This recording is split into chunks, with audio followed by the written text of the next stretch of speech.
Haleluya. Sungguh Engkau luar biasa Tuhan. Engkau dahsyat, Engkau ajaib, Engkau perkasa. Sungguh Tuhan tidak ada yang lain selain Engkau. Hanya Engkau Tuhan yang layak untuk disembah, dan hanya Engkau yang layak untuk dipuji. Sebab Engkau ajaib.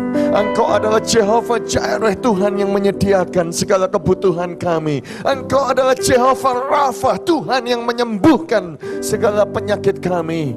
Kami mengucap syukur kami boleh datang di dalam ibadah doa malam ini ya Tuhan.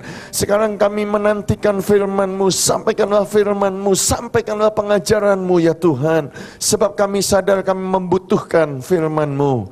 Kami tidak bisa hidup dari roti saja, tapi kami hidup dari firman-Mu. Sampaikanlah isi hati-Mu ya Tuhan, kami siap mendengarnya. Di dalam nama Tuhan kami Yesus Kristus, sama-sama katakan amin, amin, haleluya. God is good all the time, and all the time haleluya. Kasih salam kepada sebelah saudara, katakan hari ini engkau pasti diberkati. Amin, amin, haleluya. Puji Tuhan.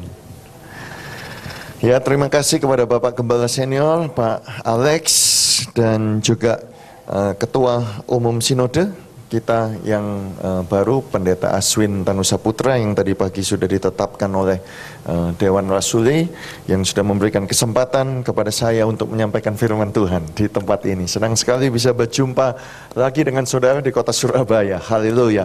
Mari buka bersama dengan saya kitab Ibrani pasal yang ke-12. Kita akan membaca ayat yang ke-16 dan ayat yang ke-17. Ayo kita membuka Alkitab kita bersama-sama. Ibrani pasal yang ke-12. Kita akan membaca ayat yang ke-16 dan ayat yang ke-17. Yang sudah dapat katakan amin. Ya, kalau sudah mari kita baca bersama-sama dua ayat ini. Kita baca dengan suara yang keras. 1, 2, 3. Janganlah ada orang yang menjadi cabul atau yang mempunyai nafsu yang rendah seperti Esau, yang menjual hak kesulungannya untuk sepiring makanan. Sebab kamu tahu bahwa kemudian ketika ia hendak menerima berkat itu, ia ditolak. Sebab ia tidak beroleh kesempatan untuk memperbaiki kesalahannya, sekalipun ia mencarinya dengan mencucurkan air mata. Amin. Bapak, Ibu, dan saudara sekalian, malam hari ini saya digerakkan untuk mengajar kepada saudara tentang Esau dan Yakub, tentang saudara yang dilahirkan kembar, tentang saudara kandung yang kembar, saudaraku, yang memiliki ayah dan ibu yang sama yang dilahirkan, bedanya hanya beberapa detik saja begitu, saudaraku, karena mereka saudara kembar. Ya, Esau dan Yakub. Saudara-saudaraku, Paulus, saya percaya dia menuliskan Ibrani pasal 12 ini ada suatu peringatan yang keras yang disampaikan kepada gerejanya. Saudara-saudaraku, karena dia berkata demikian, jangan engkau menjadi cabul atau punya nafsu yang rendah. Dan dia memberikan contoh, yaitu Esau. Lihat Esau, itu menjual hak kesulungannya untuk sepiring makanan. Dan mungkin saudara sudah tahu cerita itu, bagaimana Esau menjual hak kesulungannya hanya karena semangkok kacang merah. Saudara tahu itu ceritanya. Di Sunday School, di sekolah minggu, saudara diajarkan demikian.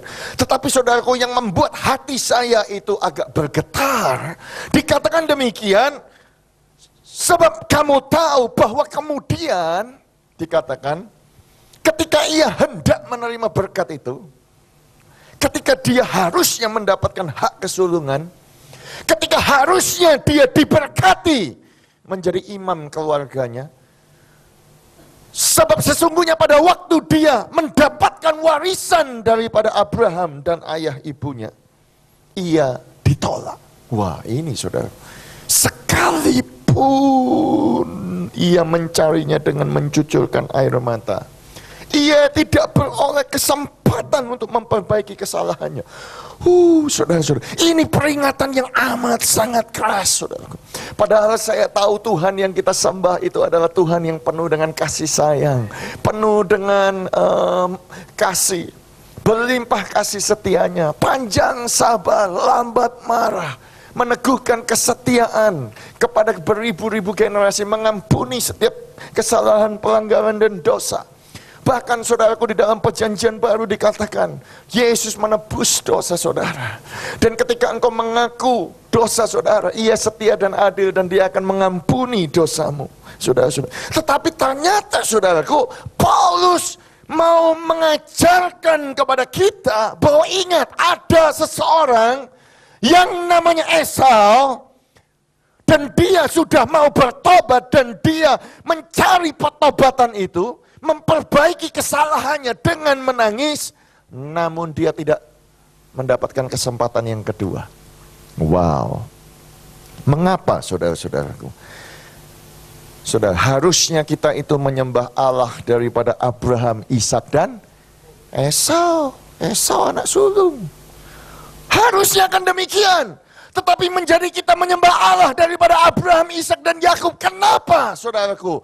Esau tidak diberikan kesempatan. Saudara-saudaraku, saya mau sampaikan kepada saudara ada 3 hal. Jangan sampai kita mencontoh Esau, tapi kita belajar mencontoh Yakub. Yang pertama saudara-saudaraku, Esau memilih untuk tinggal di luar daripada hadirat Tuhan. Yakub memilih untuk tinggal di dalam hadirat Tuhan. Yakub memilih to be still in God's presence. Gembala senior kita Pak Alex, memasuki tahun 2012 ini dia berkata Golden Years dengan tema Still in God's Presence. Tinggal di dalam hadirat Tuhan. Wow, itu satu statement yang sangat dalam.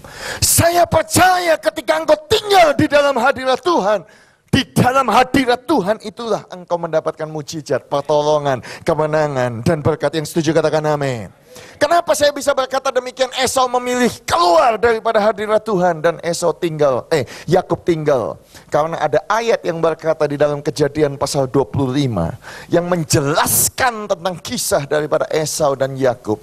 Dan dikatakan di ayat yang ke-27, lalu bertambah besarlah kedua anak itu. Dikatakan Esau menjadi seseorang yang pandai berburu, seseorang yang suka tinggal di padang. Tetapi Yakub adalah seseorang yang tenang, yang suka tinggal di kemah.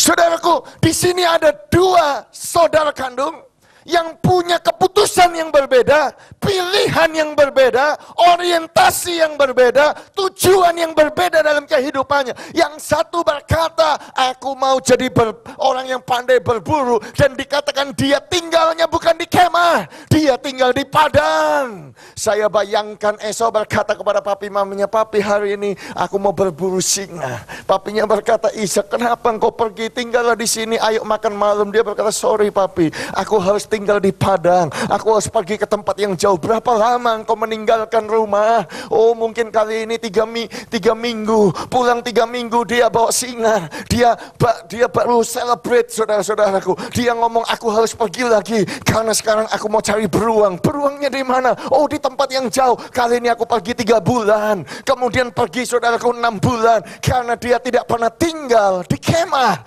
dia tinggal di padang. Saudara-saudara, Yakub adalah orang yang tenang, yang suka tinggal di kemah. Dia suka di rumah. Hai anak muda, kalau ada anak muda di sini, pilihlah seperti Yakub. Jangan menjadi Esau. Rumah hanya dibuat transit, saudara-saudara. Rumah hanya dibuat restoran.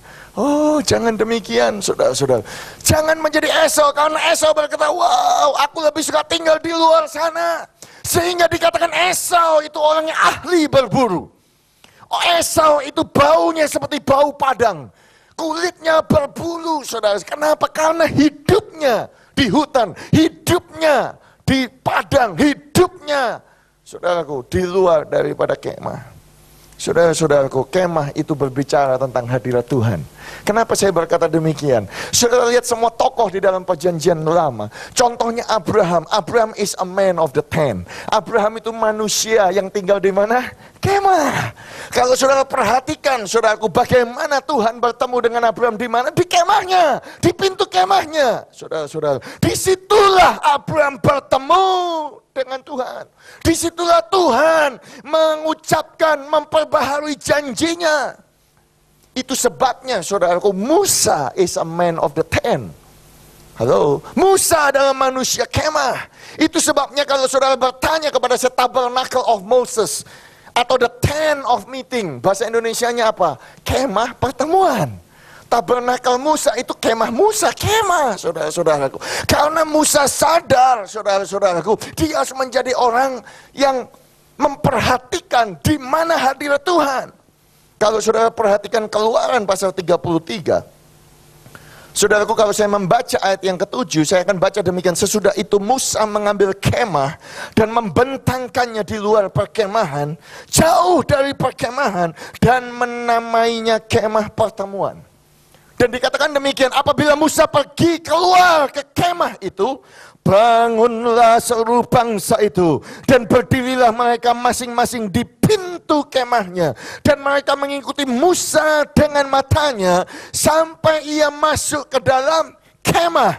Apabila Musa masuk ke dalam kemah itu, turunlah tiang awan dan berhenti di pintu kemah, dan berbicara Tuhan dengan Musa di sana. Setelah seluruh bangsa itu melihat bahwa tiang awan berhenti di pintu kemah, maka mereka bangun dan sujud menyembah masing-masing di pintu kemahnya.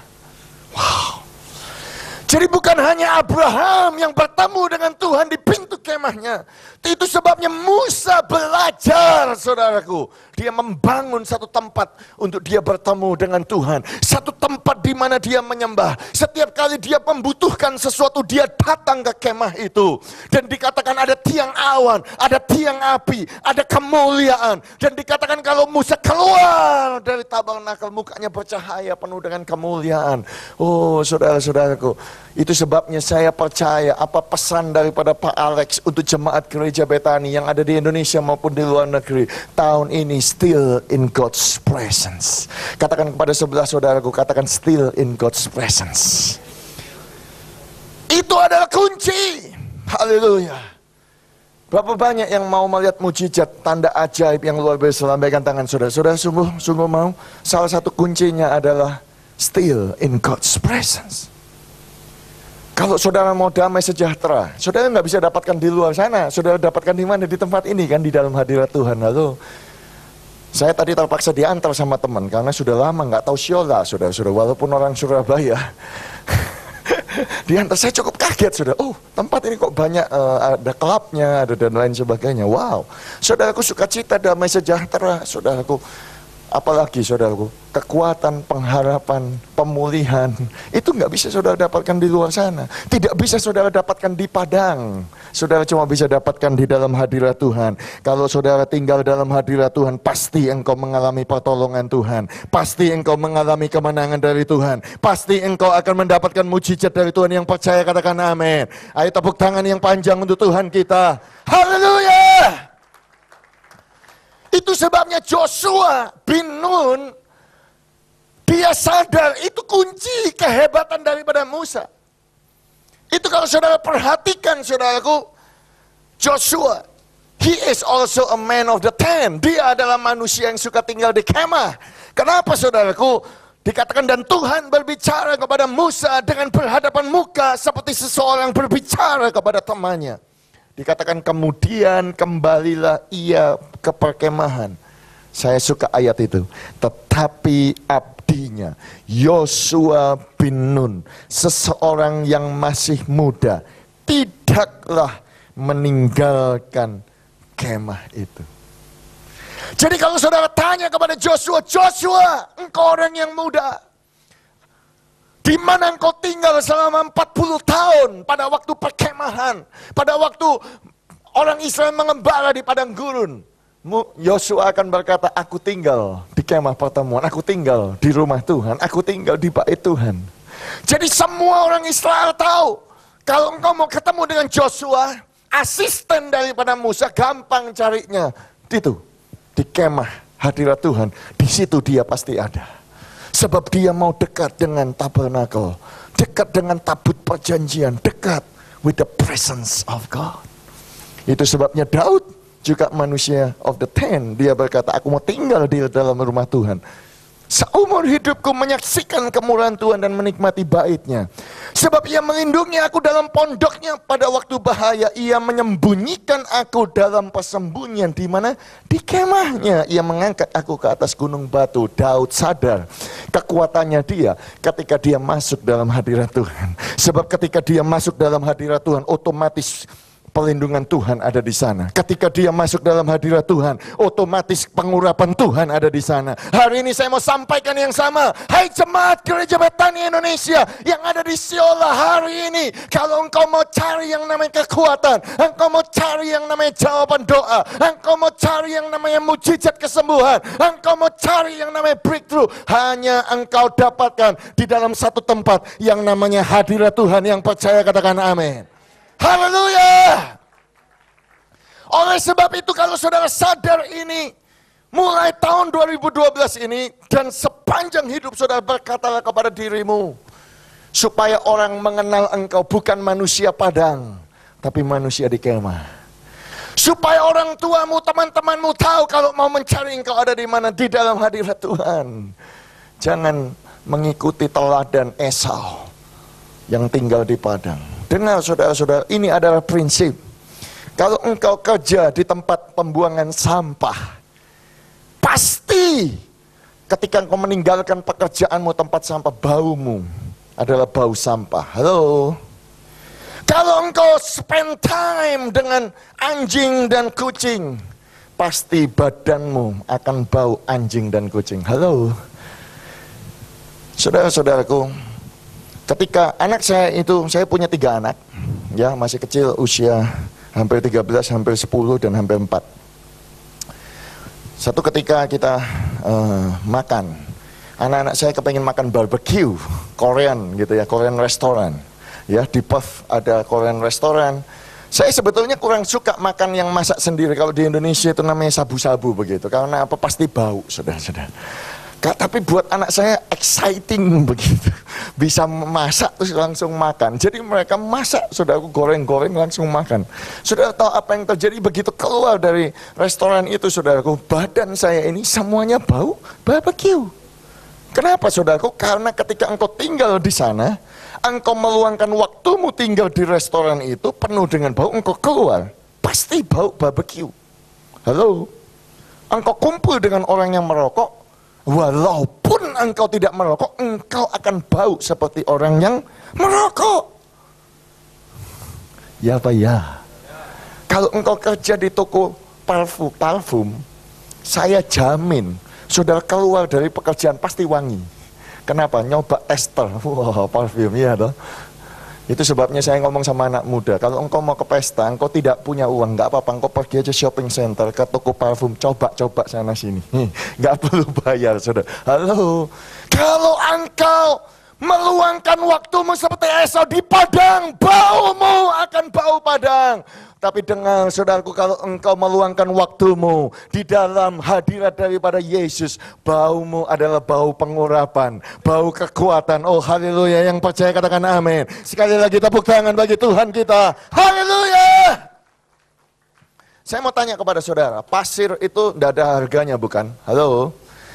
Bagaimana caranya mengubah pasir menjadi mutiara yang mahal? Oh nggak mungkin Pak, mana bisa? Mana bisa merubah yang namanya pasir, kasih kimia ini, kimia itu tidak akan mungkin berubah menjadi yang namanya mutiara. Saudara-saudaraku di negara saya, saudaraku Australia, produsen mutiara terbesar itu setelah Kepulauan Papete, saudara, adalah Australia. Ya, nah, saudara kalau tahu bagaimana caranya kerang mutiara itu bisa membentuk mutiara, mereka ngambil pasir, saudara, dan itu dimasukkan di dalam kerang itu.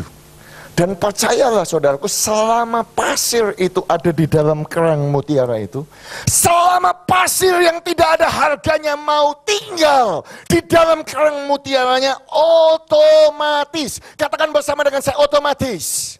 Sekali lagi, otomatis. Otomatis pasir yang tidak ada harganya ini berubah menjadi mutiara. Selama pasir ini setia tinggal di dalam cangkang kerang tersebut. Saudara tanya kepada saya, banyak jemaat, aduh Pak, saya sakit Pak, tolong didoakan. Iya, pendeta bisa doain, tumpang tangan dalam nama Yesus. Ya toh, saya bisa kasih banyak cara, ambil minyak 1, 2, 3, 4, 5. Tapi kalau engkau tinggal dalam hadirat Tuhan, percayalah, otomatis engkau menjadi sembuh. Otomatis engkau diberkati. Otomatis engkau akan berubah menjadi orang yang menang. Otomatis engkau akan diurapi dari Tuhan. Otomatis pemulihan menjadi milik saudara. Haleluya. Ya, itu adalah prinsip.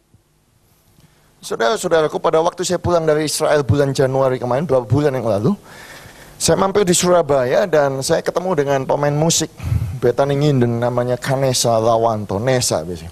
Kalau main musik cawangginya bukan main. Satu ketika dia ngajak saya bicara, saudara, akhir bulan Januari. Dia bilang, kok itu pemain musiknya Koko yang di Australia, bagaimana kabarnya? Saya bilang, oh ya, good. Ya, dia sudah ikut saya di Perth, kita sponsorin permanent resident. Terus saya tanya, kenapa kamu tanya? Kamu kenal tak? Terus dia bilang, iya, pemain musiknya Koko yang namanya Edi itu guru saya. Hah? Saya shock, saudara-saudara. Mana mungkin? Kamu mainnya, cawang gitu. Pemain musik biasa-biasa begitu. Yang biasa-biasa jadi gurunya Nesa, saudara-saudara. Saya tuh bingung, saya tanya, coba kamu cerita, kok bisa? Sejarah kamu itu bagaimana? Mulai dia cerita kepada saya, saudara, bahwa dia itu dulu miskin sekali, saudara. Pekerjaannya hanya angkat-angkat sound system, saudara-saudaraku. Selama bahkan saking miskinnya dia harus tinggal sama alat-alat yang di gudang, nggak ada kamar, saudara. Dan dia bekerja di sebuah gereja, saudaraku, ya, tahun 94 sampai 96. Ya, gereja itu sewa hotel. Kebaktian pertama jam 6. Jadi dia jam 2 pagi set up semua alat musik sendirian. Dia lakukan dengan setia. Selesai jam 4 nganggur. Kemudian karena itu dia lihat ada piano, tidak ada yang ngajar, tidak punya background, coba main piano, cereng sambil doa menyembah. Nah, pemain musik saya itu datang karena dia yang di jadwal, lihat, diajari, saudara. Saudara percaya atau tidak percaya, saudara-saudaraku, dari tidak bisa main musik sama sekali, dalam waktu 1 tahun dia jadi pemain musik yang jago. Wow, kok diam saja, saudara? Selama engkau tinggal di dalam hadirat Tuhan, apa yang tidak mungkin bagi manusia, itu menjadi mungkin bagi Tuhan. Haleluya, amin. Itu kuncinya. Jadi selama engkau juga tinggal di dalam kemah, otomatis akan ada satu perubahan. Otomatis ada kemampuan Tuhan dicurahkan. Otomatis ada kuasa Tuhan dicurahkan.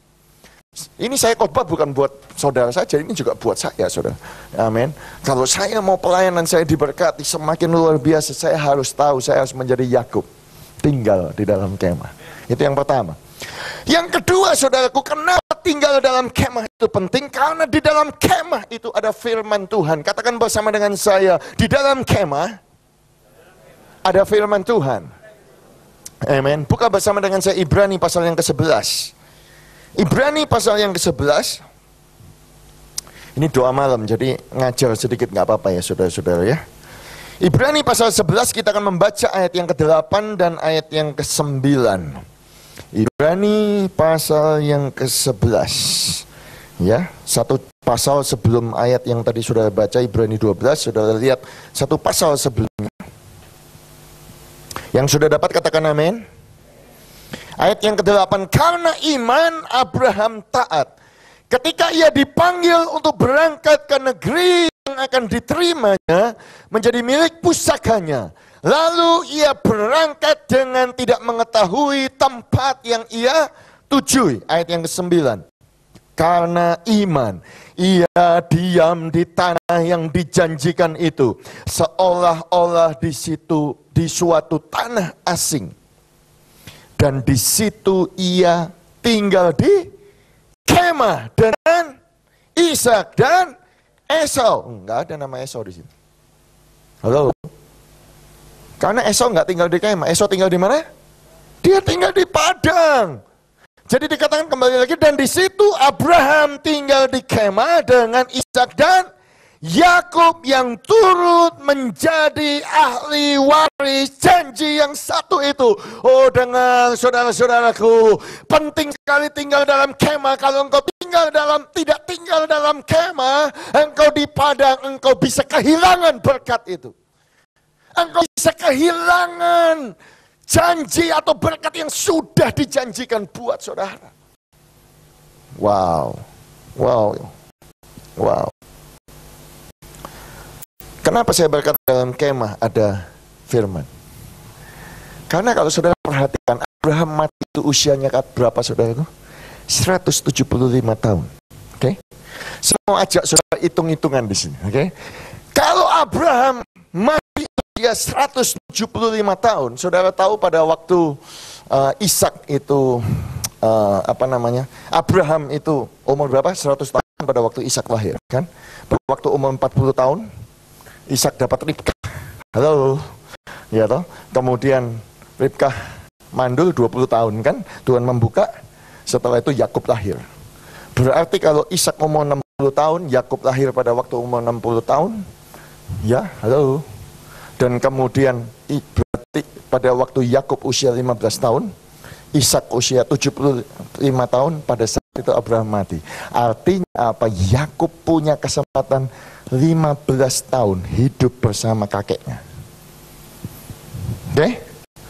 Berarti Yakub itu punya waktu 15 tahun tinggal bersama dengan kakeknya. Dan saudara tahu kenapa Tuhan pilih Abraham sebagai bapak orang beriman?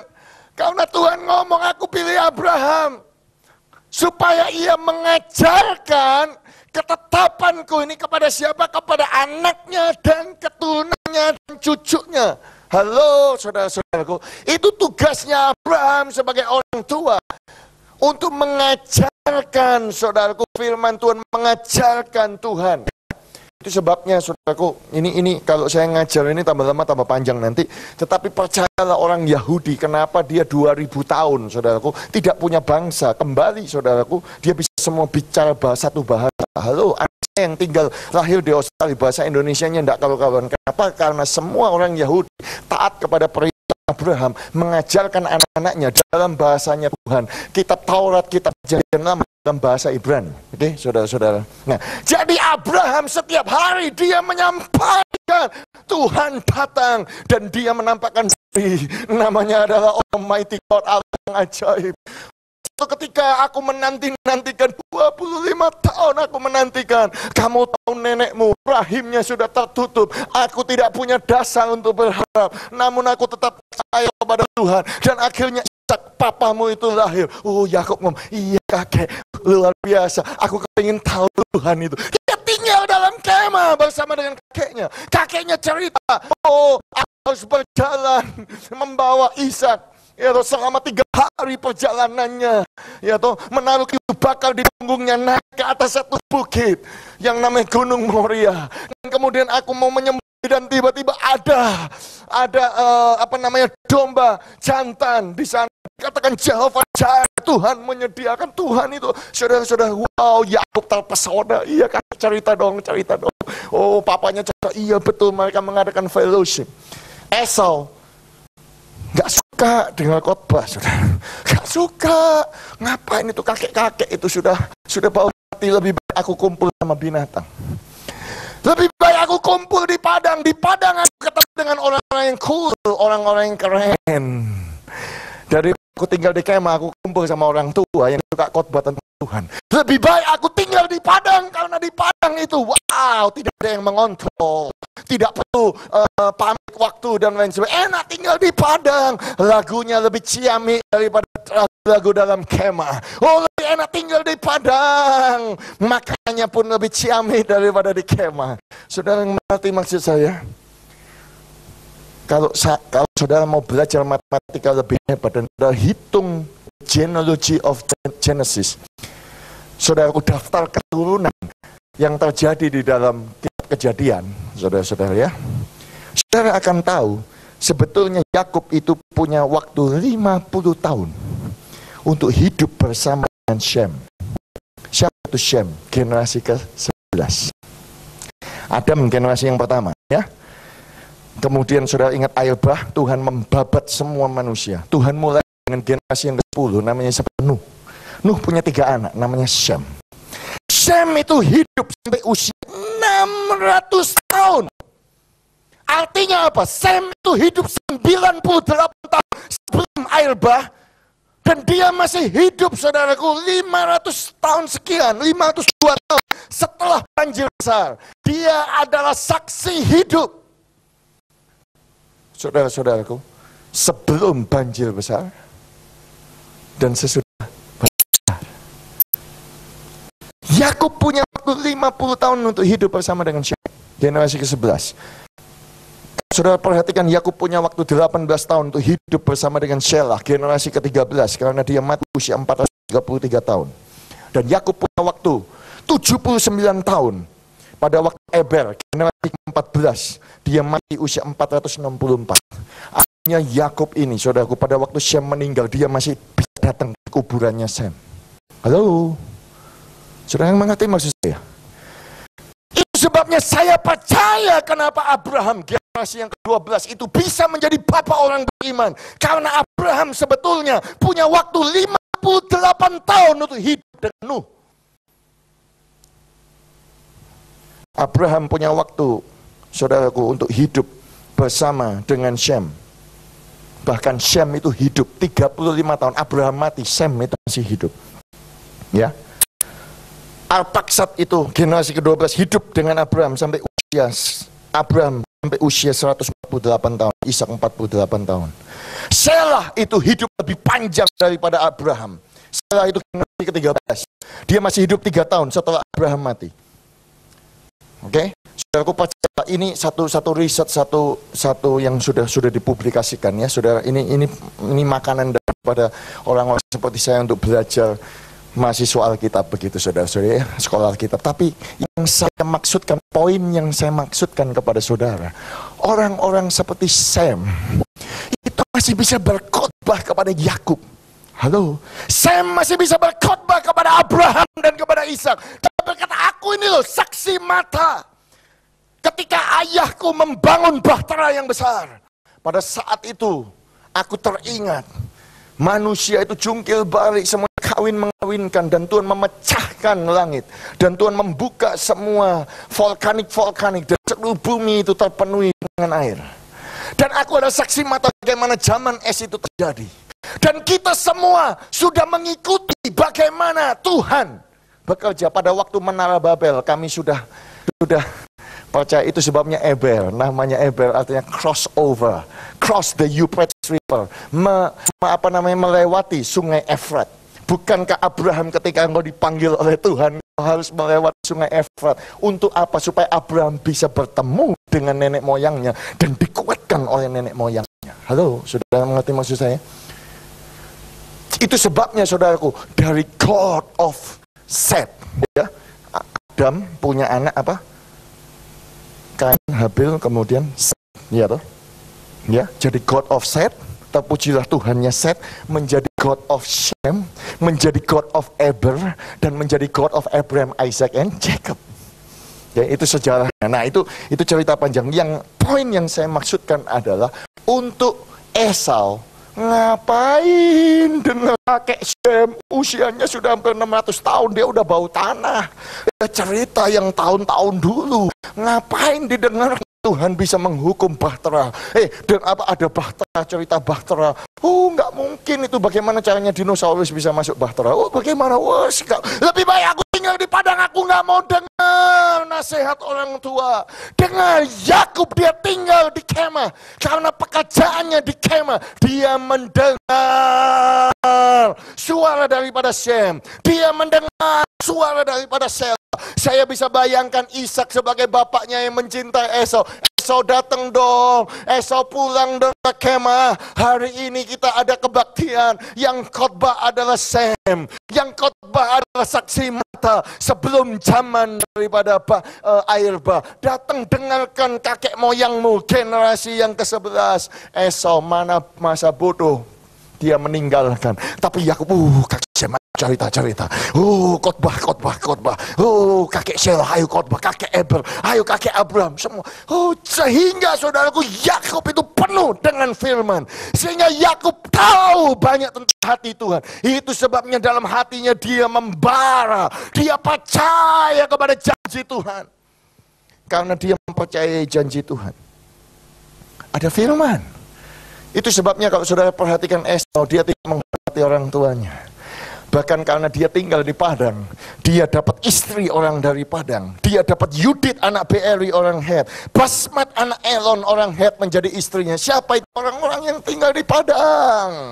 Orang-orang yang di luar. Dan istri-istrinya itu menimbulkan kepedihan bagi Ishak dan bagi Ribkah. Bahkan di satu pasal berikutnya, Ribkah pun mau mati rasanya kalau hidup dengan mantu-mantunya orang-orang yang di padang itu. Saudara-saudaraku yang kekasih, ingat, biar engkau mengambil tekad, aku mau menjadi orang tinggal di dalam kemah. Dan aku mau menjadi orang yang mencintai firman. Ketika firman disampaikan, aku percaya, aku rindu dapat firman lebih banyak, membaca firman, merenungkan firman, melakukan firman, menghafalkan firman, mengucapkan firman, melakukan firman. Itu sebabnya yang ketiga, saudaraku, dikatakan Esau itu memandang ringan hak kesulungan. Satu ketika, saudaraku, Kejadian 25 berkata demikian. Pada suatu kali Yakub sedang memasak sesuatu, lalu datanglah Esau dengan lelah dari padang, capek dari padang. Itu sebabnya namanya adalah capek, lelah. Saudaraku, biarkanlah kiranya aku menghirup sedikit dari yang merah-merah itu karena aku lelah. Itu sebabnya namanya disebutkan Edom. Dengar, kalau engkau tinggal di luar hadirat Tuhan, engkau tinggal di padang, pasti engkau menjadi manusia yang lemah. Pasti engkau capek, pasti engkau lelah. Tetapi kata Yakub, jual dahulu kepadaku hak kesulunganmu itu. Saud Esau, sebentar lagi aku akan mati. Apa gunanya bagiku hak kesulungan itu? Maka bersumpahlah Esau kepada Yakub, dan dijualnya lah hak kesulungannya kepadanya. Lalu Yakub memberi roti dan masakan kacang merah itu kepada Esau. Ia makan dan minum lalu berdiri dan pergi. Demikianlah Esau memandang ringan hak kesulungan itu. Garis bawah itu. Artinya apa, saudaraku? Karena dia tidak pernah tinggal dalam kemah, dan dia tidak mempercayai firman Tuhan, itu menyebabkan dia memandang ringan hak kesulungan. Harusnya dia anak sulung, harusnya dia yang menjadi imam. Apa sih hak kesulungan? Hak kesulungan adalah menjadi imam keluarga setelah kematian ayahnya. Hak kesulungan yang kedua adalah pemimpin keluarga dan pewaris berkat-berkat yang dijanjikan. Yang ketiga, apa itu hak kesulungan? Adalah ahli waris daripada berkat Abraham. Dan yang keempat, saudara, berdasarkan Ulangan 21 ayat yang ke-17, anak yang sulung itu berhak mendapatkan double portion, 2 kali lipat harta daripada bapaknya. Oke? Tetapi Esau, karena dia tidak mempercayai firman, dia tidak tinggal di dalam kemah. Buat dia, apaan sih hak kesulungan? Kapan sih aku dapat hak kesulungannya? Harus tunggu papaku meninggal. Ya, kalau papaku meninggalnya kayak kakek Abraham 175 tahun. Kalau meninggalnya kayak Shem 600 tahun. Lebih baik yang penting makan. Sekarang kebutuhan sekarang ini makan. Daripada dapat hak kesulungan cuma ditumpangi tangan. Diberkatilah engkau, Tuhan melindungi engkau. Oh, Tuhan menyinari engkau dengan wajahnya dan memberi engkau kasih karunia. Berkat Bapa, Putra dan Roh Kudus. Ngapain ditumpangi tangan? Yang penting sekarang makan, didoakan, dikasih firman, gak dapat duit. Ya toh. Penting mana? Langsung makan daripada cuma ditumpangi tangan saja. Yakub sadar bahwa ditumpangi tangan berkat dijanjikan, menerima berkat yang dijanjikan itu lebih penting daripada fisik yang kelihatan saat itu. Wow. Artinya apa, saudaraku? Jadilah orang yang apa, saudaraku, yang tidak jadilah orang yang seperti Yakub, yang selalu merindukan sesuatu yang rohani lebih daripada sesuatu yang jasmani. Yang mau katakan amin. Amin. Oh haleluya. Kenapa saya berkata demikian, saudaraku? Karena saya yakin, seyakin-yakinnya musuh kita, iblis itu berusaha menarik saudara masuk di dalam padang. Musuh saudara itu kepingin memindahkan saudara supaya engkau itu tidak tinggal di dalam kemah. Contoh saudaraku. Saudara kalau melihat kisah daripada Nehemia di Nehemia pasal yang ke-6, pada waktu dia membangun tembok daripada Yerusalem, dikatakan ada usaha-usaha untuk membunuh Nehemia. Dan dikatakan saudaraku, musuh-musuhnya Sanballat, Tobia, Geshem, orang Arab itu mendengar bahwa sudah jadi saudaraku, ya toh, sudah tidak ada lubangnya, temboknya udah jadi, tinggal pintunya. Sehingga mereka mengirimkan utusan-utusan ngajak Nehemia ketemu, tapi nggak mau ketemu di Yerusalem. Diajak keluar saudaraku ke tempat padang, diajak keluar ke Kefirim, dikatakan di lembah yang namanya Ono, untuk meeting di sana. Nehemia tahu bahwa mereka berusaha mencelakakan Nehemia, dia menolak sampai 4 kali. Sanballat dengan Tobia nggak terima, dia kirim undangan sampai yang kelima kali dengan surat yang terbuka. Mari kita keluar ke padang, ke Kefirim, kita ke lembah Ono. Saudaraku, waktu saya baca itu, wow. Iblis itu berusaha membawa saudara keluar dari kemah, tinggal di padang, sehingga saudaraku lupa memandang ringan bahwa engkau itu adalah anak-anak Tuhan. Supaya engkau sudah lupa lagi bahwa engkau itu adalah biji mata Tuhan. Supaya engkau lupa bahwa engkau itu adalah anak Allah, engkau itu berhak, engkau keturunan Abraham, engkau berhak menerima semua janji-janji yang Tuhan berikan. Iblis itu mau supaya engkau lupa bahwa Yesus itu mati di atas kayu salib supaya miskin menjadi kaya. Supaya, puji Tuhan, yang miskin menjadi kaya, katakan. Saya suka ada orang yang amin begitu, itu semangat saudara-saudara. Ya kayak orang Afrika di jemaat saya, wah amin, preach it pastor. Wah saudara-saudara. Ya, supaya apa? Supaya yang lemah dikuatkan, supaya yang sakit menjadi sembuh. Iblis itu berusaha saudara memandang ringan. Nggak ada apa-apanya itu, perkataan itu nggak ada apa-apanya. Itu pendeta cuma ngomong tok begitu. Itu pendeta cuma asal nyebut saja, nggak akan menjadi kenyataan. Halo, bukankah itu yang dirasakan oleh Esau? Bahkan saudaraku, ketika engkau tinggal di padang, semua firman yang berkata, ayo kita ibadah Ono, lembah Ono, saudara-saudara. Ono, ya loh. Ayo kita FA Ono. Ini waktunya berdoa Ono. Ini waktunya memberi persembahan Ono. Ini waktunya untuk kita berpuasa Ono. Ini waktunya untuk kita memuji, bersorak. Oh no, kenapa saudaraku? Karena engkau menjadi orang, saudara-saudaraku, yang ditarik jauh daripada janji Tuhan. Yakub mengejar janji Tuhan. Di dalam diri Yakub berusaha, aku mau dapatkan janji itu. Aku percaya janji itu. Aku pasti akan diberkati. Sekalipun aku miskin hari ini. Saudaraku, Yakub itu miskin, betul nggak saudara? Pada waktu dia meninggalkan ayah ibunya, dia miskin. Tapi dia ingat, saudaraku, hak kesulungan, janji Tuhan, janji berkat itu menjadi miliknya. Apa yang terjadi saudaraku? Dia pulang diberkati jauh lebih kaya daripada ayahnya. Saudara-saudaraku, siapa yang mau, saudaraku, belajar seperti Yakub? Lambaikan tangan saudara. Amin. Amin, puji Tuhan. Saudara serius, saya undang pemain musik untuk kembali. Haleluya. Haleluya. Haleluya. Haleluya. Saudara-saudaraku yang kekasih, mari hari ini kita mengambil satu keputusan. Tuhan, aku mau still in God's presence. Tuhan, aku mau mendapatkan firman lebih lagi. Tuhan, aku mau Tuhan tidak memandang ringan firman, tidak memandang ringan janji, tapi aku percaya janji Tuhan itu ya dan amin, pasti akan dikenapi. Langit dan bumi boleh berlalu, tapi firman-Mu tidak akan pernah berlalu. Kalau Engkau berfirman, aku sembuh, aku pasti akan sembuh. Sebab ketika Engkau mengucapkannya, Engkau setia, Engkau pasti akan melaksanakannya. Haleluya. Ketika Engkau berfirman, Filipi 4 ayat yang ke-19, Allahku akan memenuhi kebutuhanmu dan keperluanmu menurut kekayaan dan kemuliaannya dalam Kristus Yesus. Aku percaya. Ajar aku untuk tidak memandang ringan janji itu. Ajar aku untuk seperti Yakub. Aku percaya janji itu, dan itu akan menjadi kenyataan. Dan kalau saudara mau seperti Yakub, dengar saudaraku, the double portion, berkat double porsi, hak kesulungan itu akan menjadi bagian daripada saudara. Artinya kemenangan menjadi bagian saudara, kesembuhan menjadi bagian saudara, promosi menjadi bagian saudara, pelipat gandaan menjadi bagian saudara, pemulihan menjadi bagian saudara, keluargamu dipulihkan menjadi bagianmu, menjadi milikmu. Karena apa? Itu hak saudara sebagai anak-anak Tuhan. Yang percaya katakan amin. Sorak-sorak untuk Tuhan kita.